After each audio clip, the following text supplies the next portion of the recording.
to President-elect Joe Biden there, and a passionate statement from him.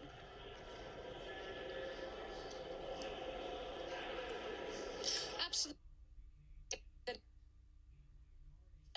Calling on decency to prevail, calling on protesters to stop using violent tactics, calling on President Trump to get on the airwaves now and to tell protesters to step down. I thought actually he might say to concede the election. He did not go that far, but Joe Biden speaking from Wilmington, Delaware, not here from D.C. Where I am right now, the whole Capitol grounds are on lockdown. The joint session of Congress has been shut down by protesters. The National Guard, the entire National Guard has rolled in.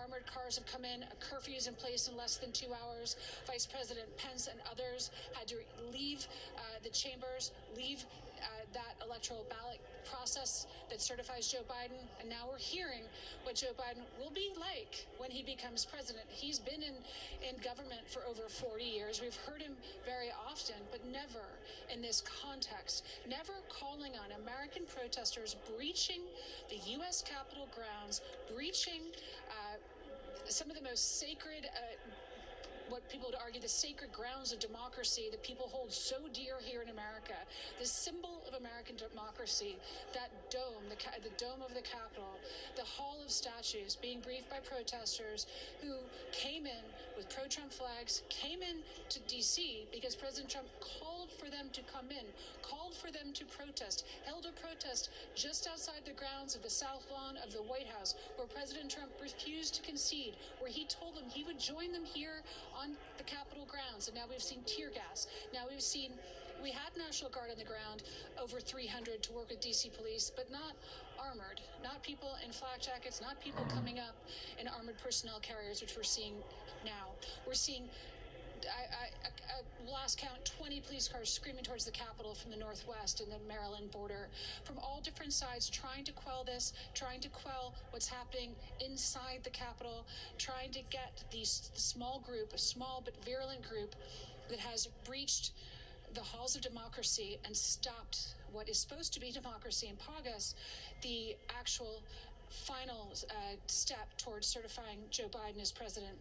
It's something Vice President Pence has said is going to happen, that he upholds as the Constitution and upholds and reveres the framers of the Constitution. It's something that Senate Majority Leader Mitch McConnell today has said. The voters have spoken. It's something that 10 living secretaries of defense have said. It's time to move on to America. So the military, for generations, from defense secretaries who were in federal government since the Vietnam War through the forever wars of Iraq and Afghanistan, speaking to the American public and the military, saying it's time for the country to move on. It's time for the country to accept the results of this election. It's time for President-elect Biden to be inaugurated on January 20th.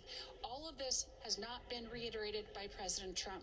He has now been apparently pushed into calling for peace. Now we have President-elect Joe Biden calling on him to get on national television as soon as possible to call on the American public to and call on these protesters to stand down.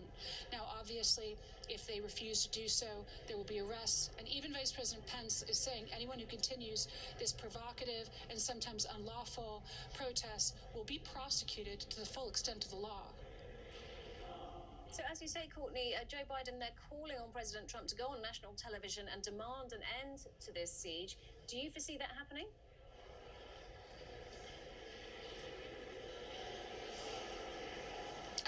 I don't know, honestly. I don't think that President Trump will feel inclined to listen to Joe Biden, who's supposed to be the next president, which he refuses to acknowledge. So why would he listen to the words of President-elect Joe Biden when he refuses to accept that Joe Biden has won the presidency?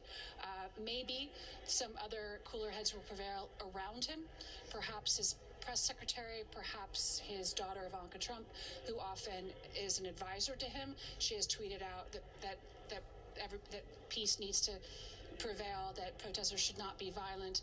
But a lot of this came after the violent protests. A lot of this came after these shocking pictures of the Capitol going on lockdown, of hearing that a pipe bomb was reportedly discovered in a House building. 2 federal buildings were shut down. That apparently the House Speaker at Nancy Pelosi's office has that people have barged into that office. That somebody stood on the dais of the floor and said President Trump had won the election. President Trump and his daughter and his press secretary all saying this after all of that happened, after tear gas tried to prevent people from breaching and breaking windows and breaking into the U.S. Capitol to stop a democratic process, to stop a historical democratic process, to stop what they think is an unfair result, which it is not, which every top official, besides the president at this point, has said is fair and it's time for the country to move on. But right now you're seeing the last gasp of this. You're seeing, I'm getting texts from all over the country, from friends and family who are horrified at the image of their nation's capital under siege like this. It cannot be over exaggerated how bad this is for the image of American democracy, something Americans hold so dear in their heart. This nation's capital, this national Capitol building that has so much, is steeped in so much U.S. history, under siege and being taken over, will be seared into their memories for a long time to come. Okay, Courtney, Kealy, many thanks for now.